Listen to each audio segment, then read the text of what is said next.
Hi, today we're going to look at diet, nutrition and performance. I'm Claire Owen and this is for my ASPE class. So during this session we are going to cover the constituents of a balanced diet, the calorific intake and energy balance, the role of carbohydrates, fats and proteins, the glycaemic index and why it's important to understand it, and the importance of pre-competition meals and what to consume before, during and after exercise. We're also then going to finish off with the importance of hydration. So what constitutes a balanced diet? Well, initially we have carbohydrates, proteins and fats. Those are our macronutrients. Carbohydrates are our key source of energy. They're divided into both simple and complex carbohydrates. Athletes need to consume larger quantities of carbohydrates to fuel their training and performance. And some athletes, prior to an endurance event, such as a triathlon, might carbo load in the days preceding the event to ensure they have enough stored glycogen in the liver and the muscles to finish the race. Simple carbohydrates include sugar, glucose, fructose and energy gels, whilst the complex carbohydrates include pastas, rice, bread and potatoes. Proteins promote tissue growth and repair. They are known as the body's building blocks. Athletes frequently use protein supplements in their diets and will consume protein immediately after training, sometimes as a shake. However, animal and plant products are preferred. Animals, we will find protein in meat, fish and dairy. With the plants, it will be in our lentils, nuts, seeds and protein-based supplements. Fats are a source of energy. They are essential for the body's processes, but we only need them in small amounts. They are high in calories, and consuming too much fat can lead to excess calorie intake, leading to weight gain over time. So this is a particular concern if you're trying to control your weight. The type of fat that you consume is also important. Studies have shown that replacing saturated fat with unsaturated fat in the diet can reduce your blood cholesterol, which can lower the risk of heart disease and stroke. With relation to athletic performance, there is a lot going on with regards to increasing our fat intake and lowering our carbohydrate, teaching our bodies to tap into our fat sources by reducing the carbohydrates readily available. This may work for athletes. The science is still not 100% convincing on this, but it would not work for a sedentary individual. So athletes will adapt their diets and manipulate them to get a more performance-biased result. We're also looking at our micronutrients, and these are found within our macronutrients of carbs, fats and proteins, and they are our vitamins and our minerals. Vitamins and minerals are essential for many processes, for example, bone growth, our metabolic rate, our strength, muscular contraction, our nervous system communication, and our immune systems. We only need small amounts of these, but we need to eat a large variety of food to ensure that we get all the minerals and vitamins that we need in our diet. So for vitamins A, you can use dairy, oily fish, and yellow fruit. To obtain vitamin B, vegetables and whole grain cereals. C, citrus fruits, broccoli and sprouts, for example. We all know how you love your sprouts.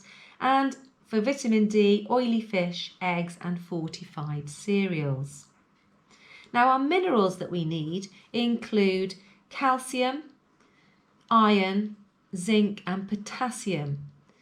Now this is where, obviously, if we've got a nice wide and varied diet, we'll pick these up without a problem. Again, we only need small amounts. However, we get our calcium from our milk, as some of you may know, our canned fish and broccoli.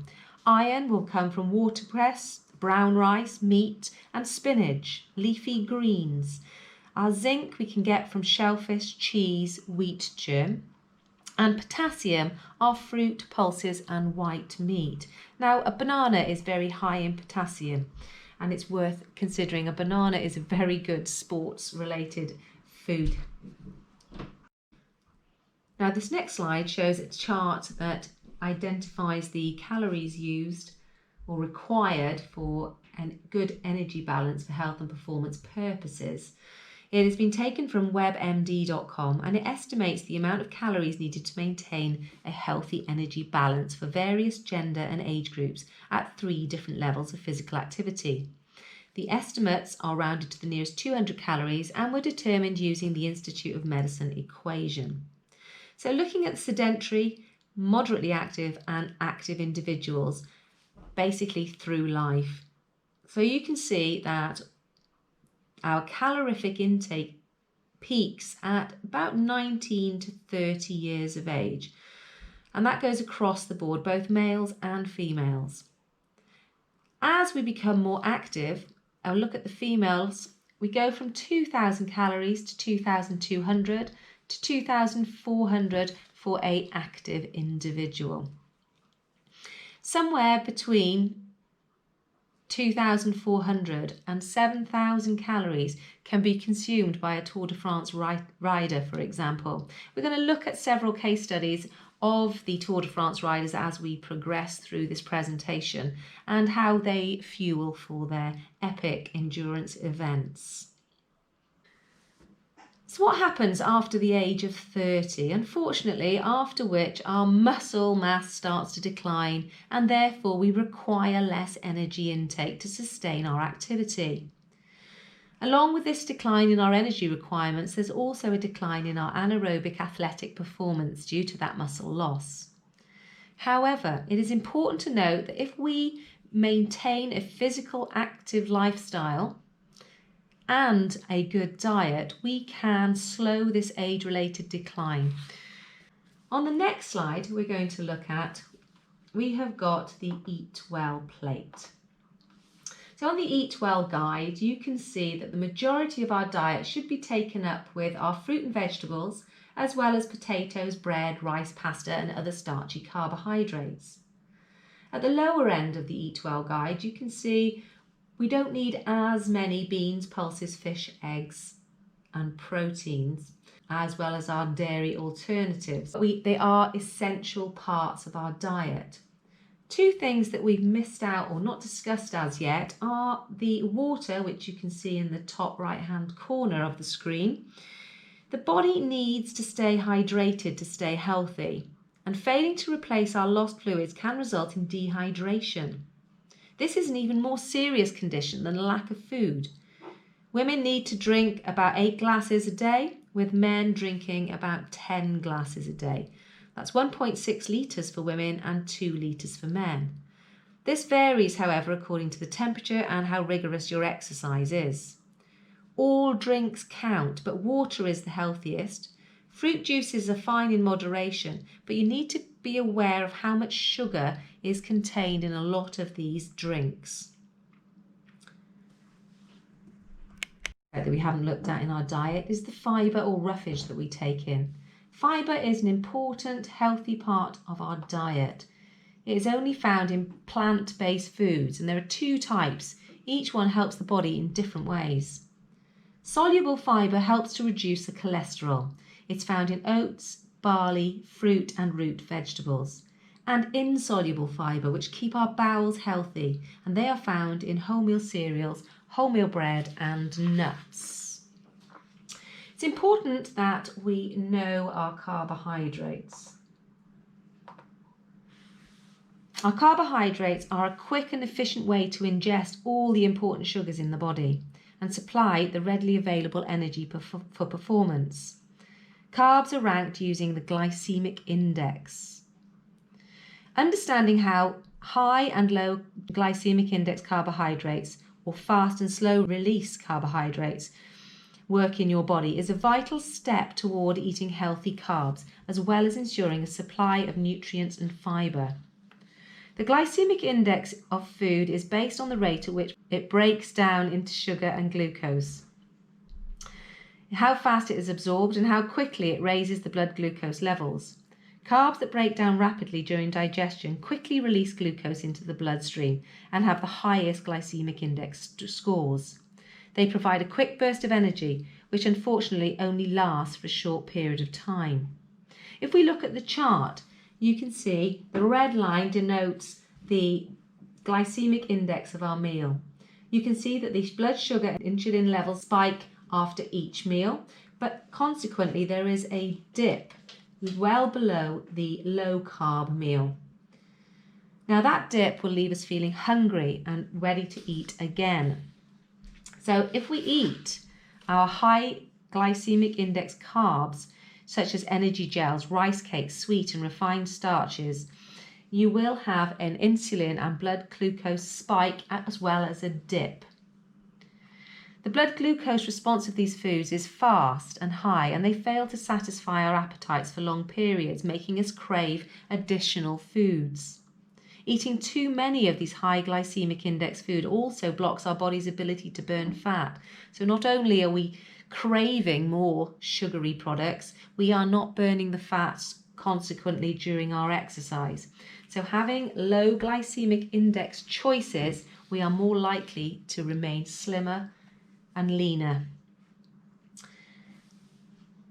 The next slide, showing the glycemic index, was produced by University of Sydney, and they've defined the foods with a glycemic index value of over 70 as high glycemic index food, between 56 and 69 as mid-range glycemic index, and foods with a value of 55 or under as low GI foods.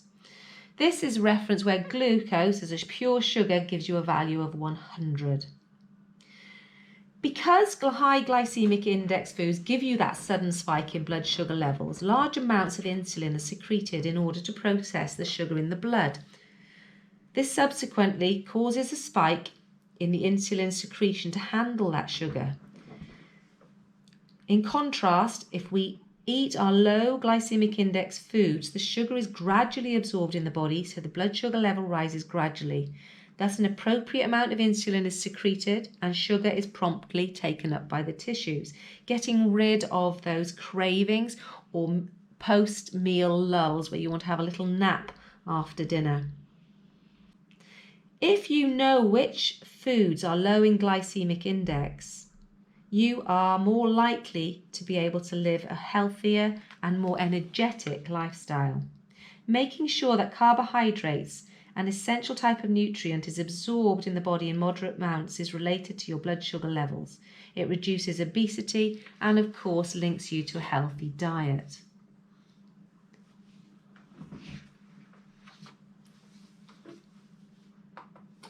Now, we need to fuel our morning workouts. Training early in the morning leaves little time for pre-workout meals, where the ideal amount of time is between 3 and 4 hours. Obviously, if you're a swimmer, I think they begin at sort of 6:30 in the morning, which means that they do not want to get up at 3:30 in order to have a meal. So they are more likely to have a snack or liquid meal before training. They may have a smoothie just 1 hour to 2 hours beforehand. And that can be enough if the session is less than 60 minutes. Some athletes will train on an empty stomach if the session is of a low intensity, between 60 and 90 minutes, and this is feasible, but not recommended on a regular basis. Well-trained athletes who are efficient at using their fat stores as energy will often choose water, tea, or an espresso as their pre-workout fuel, not bothering with any carbohydrate or sugar. Training fasted, unfortunately, if it becomes the daily norm, does not only not fuel the session, but it also impedes recovery.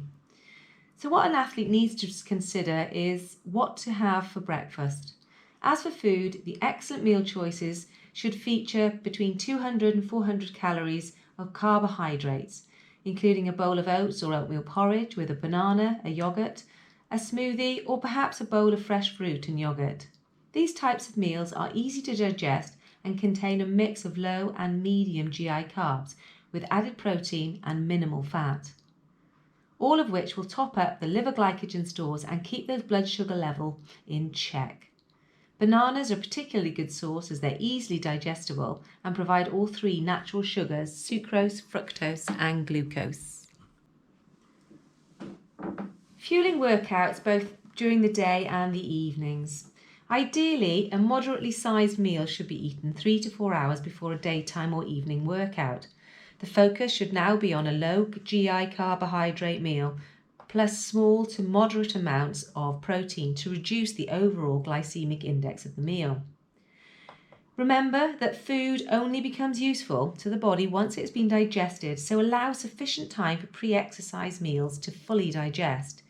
If you need something close to the start of the session or the race, choose a piece of low-sugar fruit like an apple or a banana. Although there's little scientific evidence to show that carbs taken during the hour immediately before exercise has a negative effect on performance, it is still not advisable to take on board any high GI foods in that 20 to 30 minutes before you start. They cause that sharp rise in blood sugar, which is then followed by that sharp rise in the hormone insulin. Insulin's job is to clear that blood glucose in order to reduce the levels. This results in an equally swift drop in blood glucose and a resulting drop in energy before levels return to normal. This drop in energy clearly is something that you do not want to have before an event or a training session. So during exercise, if the exercise is less than 60 minutes, fueling isn't necessary. The most important consideration is the fluid that the body needs. Longer training sessions, 2 hours plus, will require you to think about both your food and your fluid needs. It is essential that they must be consumed at a rate that the body can deal with without causing gastrointestinal distress. Research has shown that the body can absorb about 1 gram of carbs per minute of exercise, therefore about 60 to 70 grams per hour, which is approximately 240 to 280 kilocalories. Ideally, this should be spread over the hour, possibly every 20 minutes, so 3 times in an hour. In long-distance events, there will almost always be more calories used than consumed, even if you're continually fueling. This is due to the body's inability to absorb any more than we have stated per hour. If the athlete tries to match the expenditure by increasing that intake, they will almost certainly result with gastrointestinal problems. Training with limited carbohydrates will encourage the body to be more efficient at obtaining energy from metabolism of fats and proteins, which is essential for an effective long-distance performance. The hunger pangs that will accompany long-distance fueling can be reduced by eating solid and savoury foods. Again, these must be eaten during training to ensure they don't sit too heavily on the stomach. Most athletes will use carb-enriched drinks and energy gels to satisfy both their fluid and their nutritional needs. During the Tour de France, where the riders cover 3,460 kilometres in just 23 days, with only 2 rest days during that time, they will spend 6 days in the saddle, burning anything from 5,000 to 7,000 calories per day, dependent on the stage. The sweat that they put out will need to be replaced, and the energy that is used will need to be restored. This is a challenge in itself, which requires some extraordinary planning to ensure the riders are adequately fueled and hydrated each day. So before the race, the team carers, or the seniors, will prepare a host of foods which can be given to the athletes on the road. They will give them rice cakes filled with Nutella and strawberry jam. They will have gels and bars, sometimes a panini to quash their savoury needs. It all depends on the stage and the weather.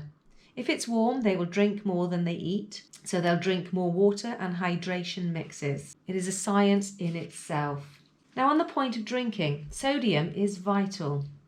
Energy or sports drinks should contain electrolytes, especially sodium. This is recommended for optimal absorption and to prevent hyponatremia, which is caused by an electrolyte imbalance, specifically low levels of blood sodium. It can be caused by prolonged sweating coupled with consuming far too much water. This water dilutes the blood and literally pushes the salts out of the body, flushing the electrolytes out of the body through urine and sweat. Symptoms of hyponatremia are headaches, nausea and vomiting. It is essential to avoid this as it can be critical and lead to convulsions, coma and even death. Fluid should be consumed at a level that exceeds the athlete's sweat rate. Sweat rate is highly individual as well as being dependent upon the temperature, the wind, the humidity, your clothing and your fitness levels. Such variability means that every athlete should work out his or her own sweat rate. Recording sweat rates is done easily enough by weighing yourself naked before and after a training session, which will give you an idea of how much fluid you have lost. 1 kilogram of weight lost is equal to 1 litre of fluid lost.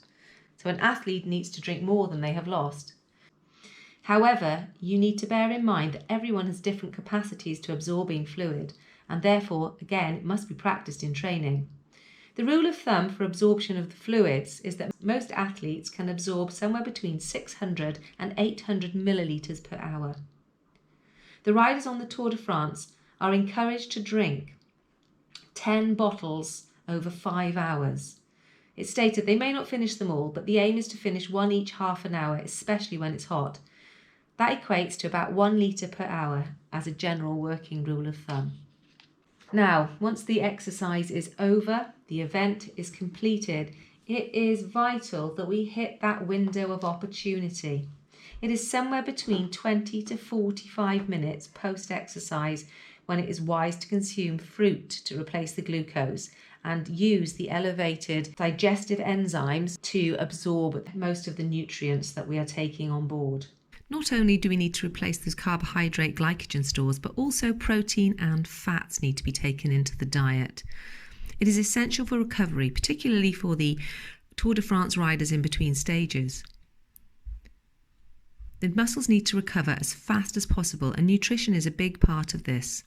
What they eat immediately after cycling, in that golden window when their body can absorb food most readily, is really important.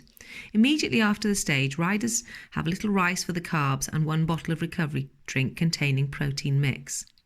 Some days they eat a sandwich, then in the hotel they have fruit, preferably with lots of water in it, thinking perhaps pineapple or watermelon. After 200 kilometres, riders will naturally devour anything in sight. But at Team Ineos, certain foods must be prioritised. When they arrive in the bus, they are hungry. They take anything and everything. Fruit, rice, it doesn't matter what it is. Team Ineos have a rule that they have to have recovery drinks and rice first. So we've got our carbs and our protein mixed there. Then a sugary drink after the rice. Team Ineos' recovery shakes are made by the carers or the seniors and are a constant of Greek yoghurt, coconut water, berries and 1 banana. It is a simple but nutritious blend of carbohydrates, protein, which also aids rehydration. The most recent recommendations for athletes from the American College of Sports Medicine focuses on protein timing, not just total intake. It's important to ensure that high quality protein is consumed throughout the day and after key sessions, around every 3 to 5 hours over multiple meals is recommended. If you like what you've heard and seen on this video so far, please don't forget to like, subscribe and share with your friends. Good luck with your A-levels. Bye.